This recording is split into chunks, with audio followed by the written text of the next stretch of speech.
Hello everyone, and welcome to Editing with My Wife. And now with more horror. I'm the Hooded Philosopher, and I'm here making almost mistakes with Cheesy Loops. Hi. Cheesy Loops, what's this episode about? This episode is Interesting. This episode is about. Get ready. That's gonna get real crazy. I have no idea what that is. Let me do it. This episode is about one man's, and I lost it. Struggle. One man struggled to find a way to keep moving forward. It's okay, I got the words. You got the words. Alright, last chapter. I said it like 7 times. Yeah, I heard her. I said it 7 times to make sure I got it right, and then I get stage fright. So in the new book, we've got Nathaniel, the boy, Tresska, and Draelynn. Yes. So we can now have a person to hook into each one. Well, I guess I could have done that in the last book, I just didn't think about it. And it would have been different because there are some chapters that didn't have one of the characters. But in this one, most chapters reference the characters, or you know where they are. Sweet. So, in chapter 1, The Death of a Hero, which is an interesting title.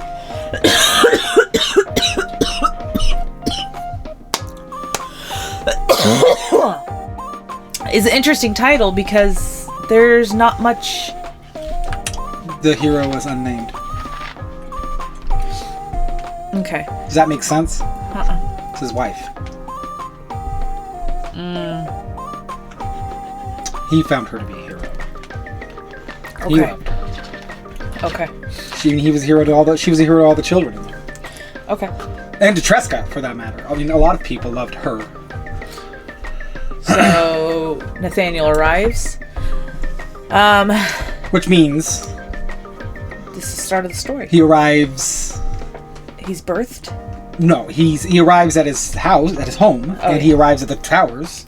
Yes. That's the twin towers, which isn't how I should say that. No. In the wizard's towers. You don't need to pant this loudly. It's okay. It's not hot. She just wants love. Let me get her out. So Nathaniel's coming home, and there is a young boy awaiting him. Well, you could say he was at work. Yeah, He was teleporting at people work. to their homes who needed help. So there's Sorry about that. the boy needs help. Is a mute child who came with a note. That said, This is Sloane's son. Please help him. yes. Alright. Alright. Tresska gets a feeling that she needs to go visit some people called the Trusted. And they finally meet Draelynn. Draelynn. Which I took a peek at this chapter today, and I just love him, and I cannot wait for everybody to meet him. You'll be so ecstatic. I'm so hypey. I'm so happy. Hypey. It's hypey. Happy. I'm She's hyped. I'm hyped and happy. Okay. All right.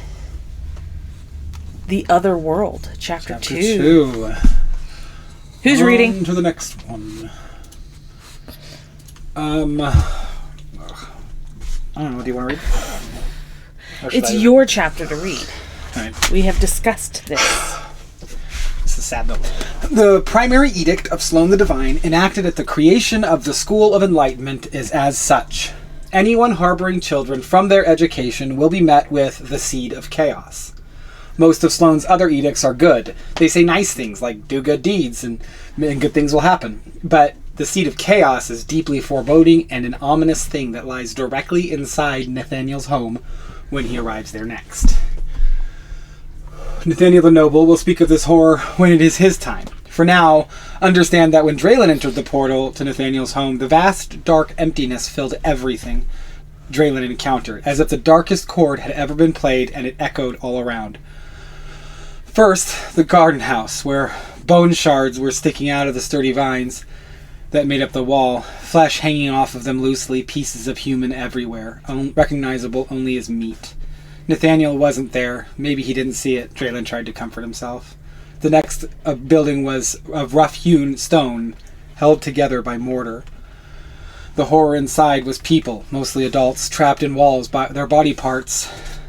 Nope. Trapped in walls by their body, By their their ankles, sometimes their hips, and even their head. All of them either suffocated, starved, or even ripped apart, or had cut the trapped body part, and died of blood loss, unable to get help. When Draelynn didn't find Nathaniel, he went to the lovingly built wooden house. It was where he finally found him. He wasn't moving. It was picturesque. The love of his life lay in front of him. An old woman dressed in a loving gown died a death of pain and loneliness without him. Nathaniel wasn't moving. He just sat, staring into nothing. Draelynn felt sympathy. He tapped into his reserve of heartstring, touched his shoulder, saying, "Feel something," and then simply walked out. It had to be his choice to leave this space alive. Draelynn wouldn't blame him if he didn't. Thram and Synth took care of everyone after Nathaniel reemerged from the portal to his home for the last time. He had everything he needed and most of Treska's things. She was grateful and gave him a hug, and then the two took the time to weep together. For the boy, this was fun and informative time. He went on adventures hunting with Thram and cooked big meals for the tenants with Synth. He was distracted from the horror, mostly happy and curious, meeting new friends every day. They slept in Draelynn's home, where they conjured furniture and made a new home free from horror. The nightmares never stopped. Nathaniel the Noble will never sleep well again. Unfortunately, he will live the rest of his days in pain and misery and then die old and alone like his wife. Draelynn and the boy had formed a friendship, hunting small animals. Nathaniel didn't appreciate the activity, but the boy surely did. Tresska communicated with the resistance leaders to get a lay of the land ahead. Through her own get the land of the lay ahead through her own kind of mourning.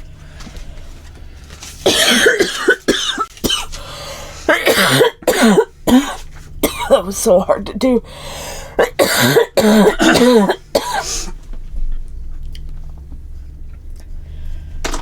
I was trying to get your attention. Yeah, I saw that. Without saying anything. I saw that. I was going to start. Sorry.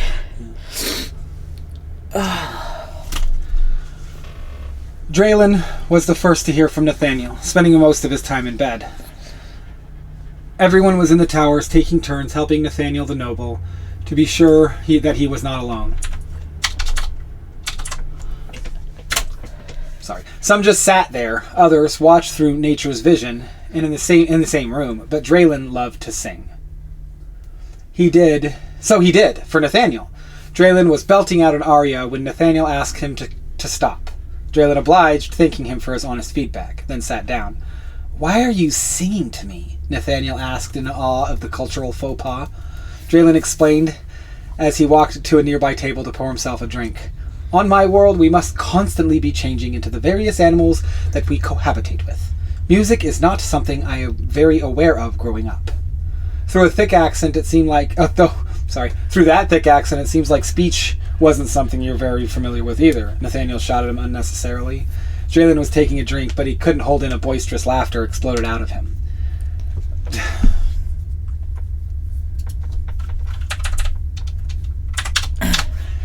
Draelynn was taking a drink, but he couldn't hold it. A boisterous laughter exploded out of him, which didn't stop, longer than Nathaniel was used to.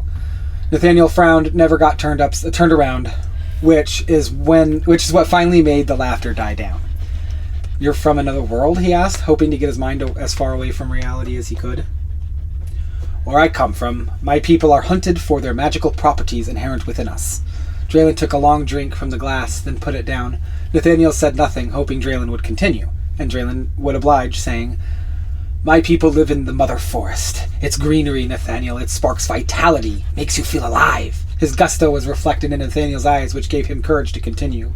"We must change form daily to succumb to nature's mind. To be accepted into nature's mind is to be an animal worthy of hunting. A different animal every few days, but you must not do it in front of the Tarkron, a vicious race we cohabitate with that has no understanding of right or wrong, nor do the beasts seem to care. They are the apex life form, and we are their sacrifices to gain more power." Draelynn let out a forlorn sigh for his life back home, looking down abysmally in his glass. There was a pause. Draelynn was holding back a few choice emotions. "You have Nathaniel coughed, voice broken up by the disuse. "Do you have a family?" he said, sitting up and pouring himself a water from a nearby pitcher. "I have a wife, Farah, and 2 little boys, Lou and Fu. Lou is a master at changing form, very fast, and the little Fu, just born, but is so small, but I believe his eyes show that he is quick as a whip." Tears welled up in his eyes. He wiped them away. "Last thing I remember was going to bed. The mother tree was so quiet at night, you can truly hear your own thoughts." "Then you woke up here?" Nathaniel asked, his attention wrapped in everything Draelynn was saying. "Not quite. I failed to mention the plants my people consume. We each have our own, though some of us do share, and that night Farah and I had some of Una leaf. It helps you sleep and promotes dreams. I fell asleep instantly." A hearty laugh broke up what he was saying. Draelynn continued with his face straightened rapidly as he remembered. "Then I was standing before the divine arcane, a powerful spectacle, should you have the time. Seems that to do this is to forfeit the divine What? I would rather you just cough. It's more distracting and hard to, finish. Sorry. It's fine. I'll figure it out. It just hurts. I'm just going to listen to the whole damn thing and cut it out. Seems that if you do this, your time is forfeit until the divine arcane has finished using you. How long is that going to take? Nathaniel asked, genuinely distracted. The divine arcane explained it to me by writing it in my own blood. It did not hurt, but when the vein opened up, and there's no but there. It did not hurt when the vein opened up, and the blood came out.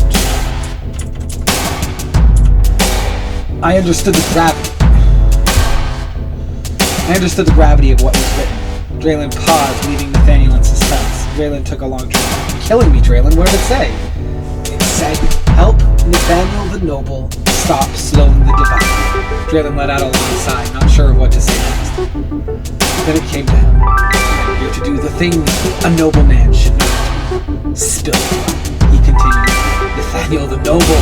Draelynn's tone changed to an encouraging one.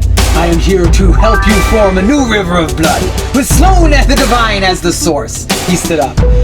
"If you raise from your slumber, I will help you stop him by force," he said, almost singing. Draelynn, he sits in the crater that he made, in order to stop the only thing that made us feel safe by moving the largest mountain around. He sounded defeated. How are we going to stop him? Nathaniel's negativity couldn't stop Draelynn's enthusiasm. "From what I understand, there are only 4 armies in the way, but the magic here is flowing strong and is free to use. It will make it all very simple. Besides, these forms you people have are strong and functional." Draelynn looked at his body. "It feels so natural to me." "So we fight?" Nathaniel said. "Kill more people?" Nathaniel showed his disgust. "I won't kill anyone," he concluded. "Aye, Nathaniel the Noble, my brother, I will be the one to spill the blood at your command, for I was sent by the all-knowing divine arcane." Tresska walked in with a small package. It was a loaf of bread with nuts and berries sticking out of it. With a slight smile, she said, "Synth and I made a new recipe. Do you want to try it?" She walked over and sat in the only chair available. "I'm glad to see that you are up. I've been talking with the Resistance. They want to change things soon. And Draelynn here is going to help us carve our way through to them. But all signs point to you, Nathaniel. Nathaniel, it's time you get up. Noble people are born to be heroes," she said, all this casually, as she was tearing the bread into chunks. She handed them each a piece of bread and continued. "Grab and Synth have taken the time to retrieve our slip and we leave tomorrow." The tone of finality had a gentle kind of strictness that Nathaniel did not resist. Instead, he popped the bread into his mouth, stood up, and began cleaning. Still sitting in the chair, Draelynn admired him. "Echoes of blood," he muttered. He stood, taking up the 2 empty glasses and the pitcher off the table. "I will prepare, but I promised the boy one last hunt. He reminds me of my own sons. I just wish this form could smell better. It's better for the hunt." He left through the glowing darkness that made the exit, leaving Tresska and Nathaniel to talk and finish cleaning. Draelynn appeared at the foyer of Synth's tower, a circular room that held an open kitchen nearby that smelled of bread that they had just finished chewing on. Eyeing another loaf of many on the table that had a folded sign saying "Take one," He grabbed one and went looking for the boy. There was a small plate that showed a hallucinatory arrow pointing up on the floor, opposite the front door, against the wall. He stepped onto the plate, and then with a thwip, he appeared in the next floor up. This was full of toys and space and various other paraphernalia. That should say like child's paraphernalia, children paraphernalia. No, I don't feel like it needs to. Other paraphernalia. It could just be anything. It's toys. No, it's toys and children's stuff. So I read it, you read it just fine. Okay, yeah. Good. The boy was playing with a ball, bouncing it against the wall and catching it. The boy didn't see him come in. "Boy!" he shouted, startling the boy, who jumped up and ran over to Draelynn. The boy jabbed his pointer finger and middle finger on his dominant hand into the inner palm of his opposing hand. This meant hunt. Draelynn copied the motion as if to agree. The pair walked outside. It was a snowy forest. There was a lot of dense snow packed up on either side, making a path up to the forest clear. Various weapons were leaned up against the tree nearby. The boy was already after it. He picked up a spear, excitement plastered all across his face. On the table nearby was a leather chest plate in the boy's size. He tossed it to him. The boy dropped the spear, putting it on hastily, then picking the speck. The boy dropped the spear, putting it on hastily, and then picking the spear back up. He looked at the forest, then back to Draelynn. Picking up a spear on his own, he began following the boy. Of his own. Picking up a spear his own. That's fair, it just needs a comma. They shared the bread as they went on the walk to the campsite at the edge of the forest. He had a bottle of stone liquor, a potent alcohol favored by stone bloods. He took a swig to clear out the sweetbread as the two entered the forest. The boy was crouching low near a tree. They spent the next half hour or so keeping their eyes and ears open for creatures until they found one. The boy waited for Draelynn's signal, all his focus going into his eyes and the spring in the shoulder holding the spear. Draelynn made a signal. The spear shot out, hitting the small brown furry creature right in the neck. Draelynn's shocked expression made the boy giggle. He gestured for the boy to go and grab his trophy. The boy excitedly ran over to the corpse. Draelynn looked back in response to the cracking twig, but saw nothing. When he returned his attention to the boy, he was gone. Draelynn looked around, slowly and carefully. "Boy, this is no game," he said loud and forcefully, putting the spear into a ready position. An odd silence pervaded the forest, like everything was holding its breath. "Quit your hiding, boy. Come out with you." Draelynn began circling where he last saw him. He bent down and touched the ground. A ring of stone rose up around the area, shaking the trees. His impromptu wall was a ways out, but Draelynn didn't want anything escaping. A large rock nearby rolled to his feet as he stepped onto it to getting a good footing. The stone rose slowly as he was scanning everything around him for any hint of the boy. As he reached the top of the nearest tree, he saw the boy cling to the highest branch, a giant smile on his face. Draelynn wasn't amused. He moved to the boy into the tree and helped the boy onto the stone with him. By the time Draelynn reached the forest, he was laughing with the boy. Honestly, other than punctuation, there's not much I would fix in there. Other than your reading of your own writing. Yeah. I absolutely love Draelynn. He's so excited to be in its See, form. this doesn't make sense because he looked behind him and the dead prey was in front of him. The boy's out there getting the prey, and the boy disappeared, and then he turns around, the boy's gone. Yes. The boy had to be near the prey, so there couldn't be nothing but prey. Yeah. Unless he turned around, but this was when he looked back. Yeah. So it didn't make any sense, and I had to just cut it out. It's okay. Let's talk about... See, this other world, we should say, you know a lot about where Draelynn came from. Yes, I do. I do too. I know. This is a very important story, and it's mine. Yes. And he comes from another story that I one day hope to write, but its complexity... It's a series, and the complexity of the series I want to instill in it is very deeply complicated. And I feel like everything that you're writing now is a way to figure out how to put stuff onto paper, because you don't want to mess up this story that you've been working on for, years. years and years and years and years. And Yeah, years. I've written one of the characters' books, not fully, but like a good portion of it multiple times because I'm not sure how to start it, how it goes, and there's a lot of depth I haven't explored in the world yet either. And I feel like most of these stories that you're writing is a hope to understand how to write. Yeah, that was my idea. Yeah. So that way you can do this one story you wanted to do. The problem is that story, the final book, is going to be written like a terrible philosophy book that doesn't read well, but it's very specific because of Rannoch. Because of the character. Yeah. Yeah. And so that's his book, and then there's another character's book who is from the same place as Draelynn, is one of the Tarkron that is mentioned in the book. And his is going to be written like a noir novel, like a detective kind of secret thing is my goal. And I've never done that. So, yeah, there's lots of things to do. But I think I need to make Draelynn sing more in the book. I don't think I bring that back enough. Or at all. If I have. But he should. Because it's like... I feel like he gets like it should be there here and there a little bit, but not to an extensive bit. Calm your butt. It's not even hot. Why are you panting so much? She's so cute though. She is. She's the cutest. But with Nathaniel's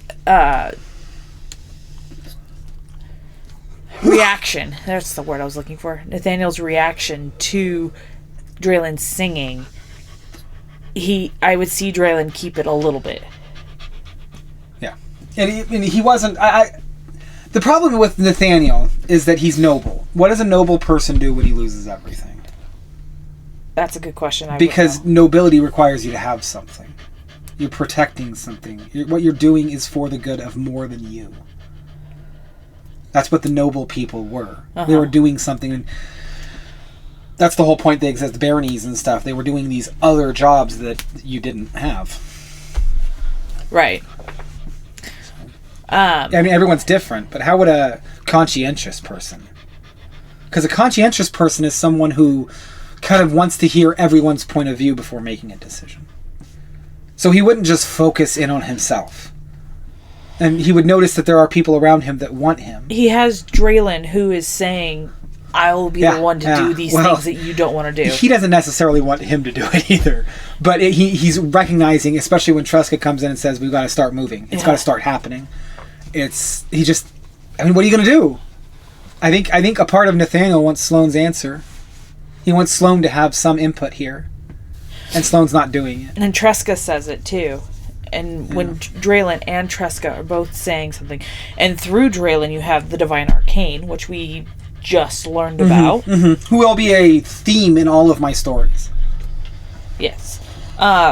Also saying something of Sloane has to be stopped. Mm-hmm. You have the rebellion, which wants it to happen too. So you have 4 different viewpoints of this needs to stop. You actually, what you learn about the rebellion later shows the rebellion as a, how do you say this? They don't necessarily want it to happen either, but they know it has to. That same attitude that's motivating Nathaniel. Uh-huh.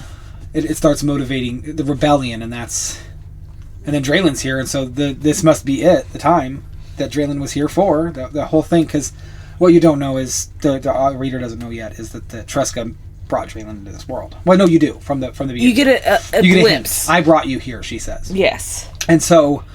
She did that almost 200 years ago, long time ago, and it was just kind of something she was doing as a hobby, growing plants and putting them into the runes to practice and stuff, and it came out to something rather unique. Yes. And that's where Draelynn came from, her unique spell that was crafted ages ago when Sloane first came in. I mean, you would have to assume... barring any temporal messing around with, that Draelynn wasn't even born yet at the time that Tresska started this thing to bring him over. Yeah. Unless time is different in the vastness of the world. That's the reason why I said barring any temporal fuddy-duddy. People think of time as one of the 3 dimensions, and that never made sense to me. And then I started writing this book, and I use arcane as this term, because arcane, for those of you that don't know, arcane is just, I don't know. It's this thing that I don't know. Yeah. It's an I don't know, but I'm using it divinely. So the divine arcane is the divine I guess that's not right. It's more like unknowable. Okay. It's not I don't know, it's I could never know. I can't figure this out. Okay. That's arcane, and that's where the divine arcane will be showing up, and he was in the last story. He's part of the seventh dimensional other thing. Yeah. So one thing I want to talk about in Nathaniel's part, where Draelynn goes into his home. Like I said, I had read this before, so I can kind of have an idea of what was going to be happening today. And accidentally twice we say, where he found Nathaniel, he wasn't moving. And it said twice, and I don't hate it. It just keeps hitting that point. Yeah, I did. I didn't even recognize it myself. Yeah. Where he finally found Nathaniel. Yes. It's not a lot here, but it comes up over and over, and the Seed of Chaos is an elder thing, an elder god, like Cthulhu. Yeah. It's this horror that exists in the universe. This big, massive, nasty thing. Yeah. And it's something to be feared. And you will understand why shortly. As the book gets really intense with the Seed of Chaos. I think the only thing I would say... so you have this big event happen in Nathaniel's home, right? And Draelynn walks out. And Thram and Synth took care of everybody after Nathaniel reemerged from the portal to his home.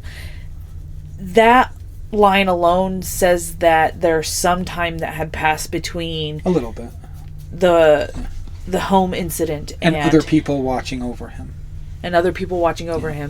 And so when I first read through and said for the boy it was a fun and informative time, and I'm like, yeah, it flips a little bit. It does. But it makes sense because the boy's doesn't need to be a part of that. Right. And then you said he was distracted from the horror. So he wasn't really known that something to what extent. what extreme it was, and he doesn't want to know.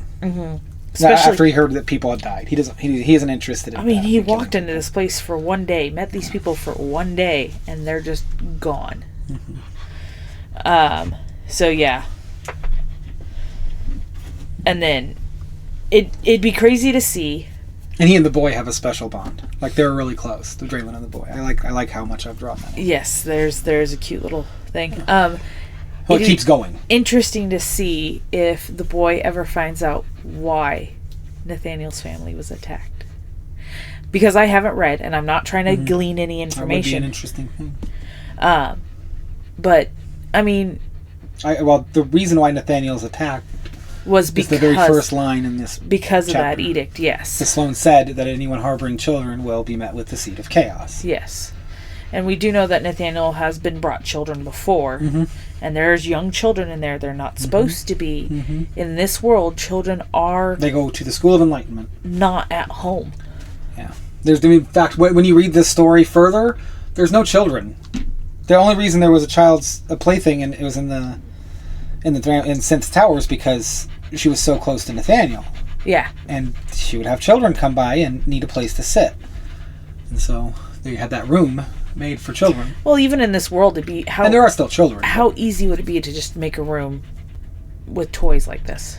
Yeah, very easy. Very Flick easy. of the wrist.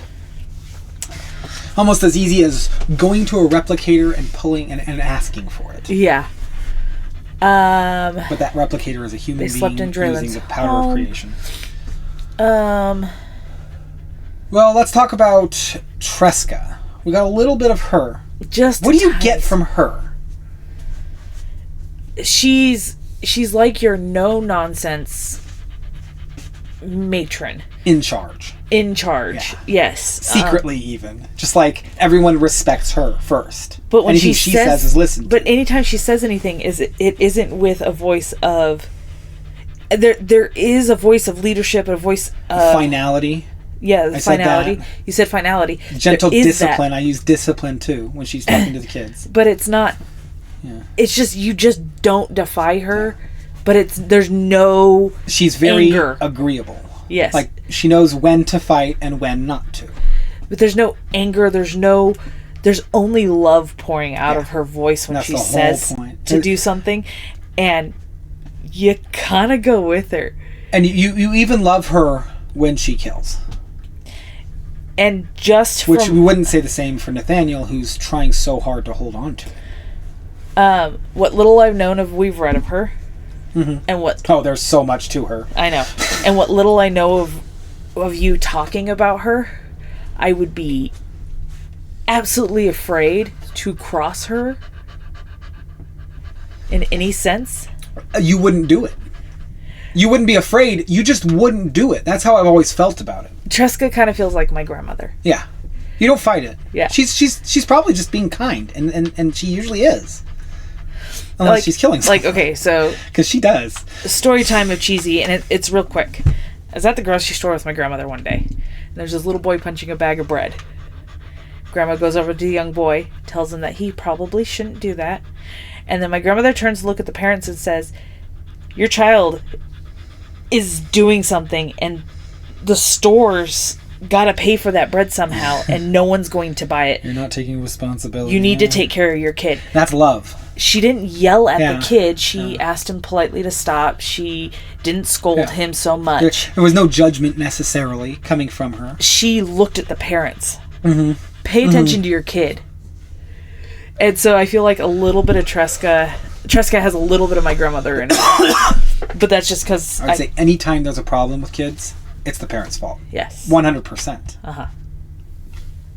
They're animals. They haven't learned how to be a person yet. They're learning how to be a person. And you're not teaching them, you're teaching them to be animals. And if a parent says they tried everything, they haven't learned it. They haven't tried everything. That's insanity, because everything would be an impossible thing for one person to do. They may have tried everything someone has suggested to them. Or they thought of, Or they thought of, or they read on. Or they read somewhere, But there's something else that will help them with their children. Infinite variation on infinite themes. All themes that are infinite can be varied infinitely in different ways. The color green you can transpose it in multiple different colors and then apply it to various things, and now those things are green. Infinite variation. The tree is green. But as far as Tresska goes, this wasn't a Tresska focused chapter. No, that's the 4th chapter. I thought that was the 3rd chapter. The boy's next. I thought the boy went last. Tresska's last. Tresska then recycles to Nathaniel. Draelynn the boy. I swear you said this yesterday. Well, then why would Nathaniel and Draelynn be the first? Oh, because they would be flipped. I guess we can do this. Because this next one should be called The World They're In. And that's the boy. Oh. And the Alliances is their first foray out into the next section, into the next part of the world. Okay.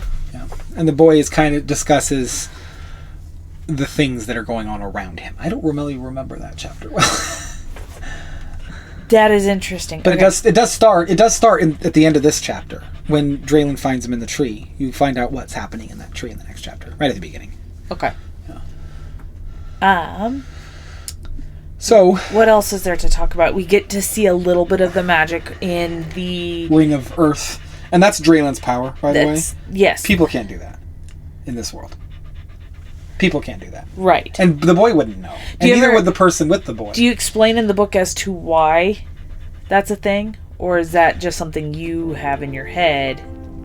He's never done it before. Right. I just wasn't sure if you explained it. He's not from this world. So he has some form of extra power. I don't think I ever explained it. I guess I could, given time. Okay, so the way I understood it as is over time and use, the magic isn't as potent, so it's also degrading to your personality. Yes. Yeah. So maybe someone who was young can do something that is similar, but he's a full-grown adult. There's also the added benefit of Draelynn seeing magic in a different light, because we know he's from a different world. We know that he changed shapes often. We know there's a whole nother race that was hunting them, so he looks at magic in a different way. He was the magic in a lot of senses for that other race. Yes. And no, directly. It is. Yes. So it's blood magic. Yeah. So and there's humans from Earth that have been transported. Which you do find out where they came from. Yes. If you're inquisitive enough and look into it. We talked about it last episode. Oh, I did say it, didn't I? Well, if you remember. Write in the comments if you did. But, I mean, he has a different outlook on what magic is, whereas us as humans never had magic before. And now, like Nathaniel's only grown up with this magic. Draelynn is of magic from his world. Yeah. All right. The next thing is I'm instituting something new. Ooh. It's question of the episode. Question of the episode. And you asked one just a second ago. What was it? I was going to say that would be a great one. We were talking about why Draelynn is a little different than everybody else. That's what we were just finishing. Yeah, that's fine. So in the comments below, we would want people to answer that question. That's the idea. Why they feel like Draelynn's a little different than everybody else. Or we could try and find a better question, maybe. I think we should, because I basically I was answered actually thinking it. before that. You said another question. Oh. I forgot what it was.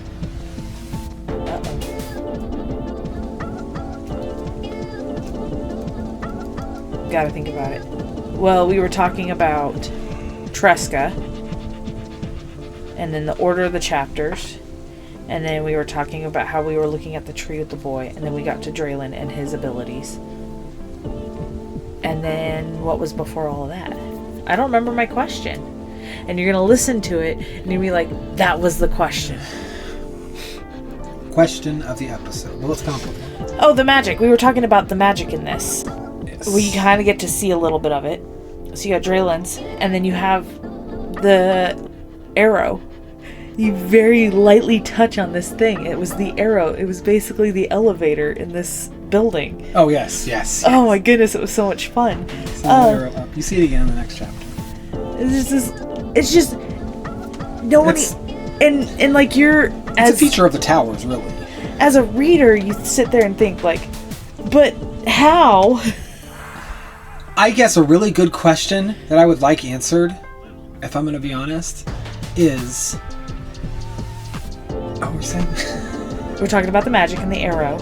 Yes. And the elevator. What is the difference between a hallucination and some holographic projection?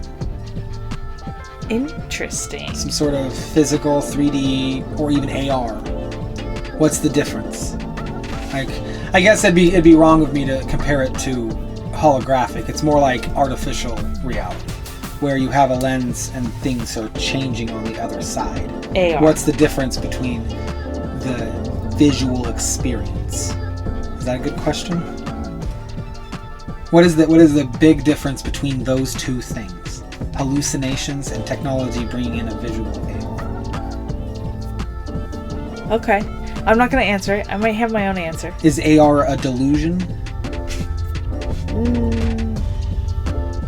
I have my answer. Don't. Interesting. I want them to answer first, and then maybe we can answer it the next time.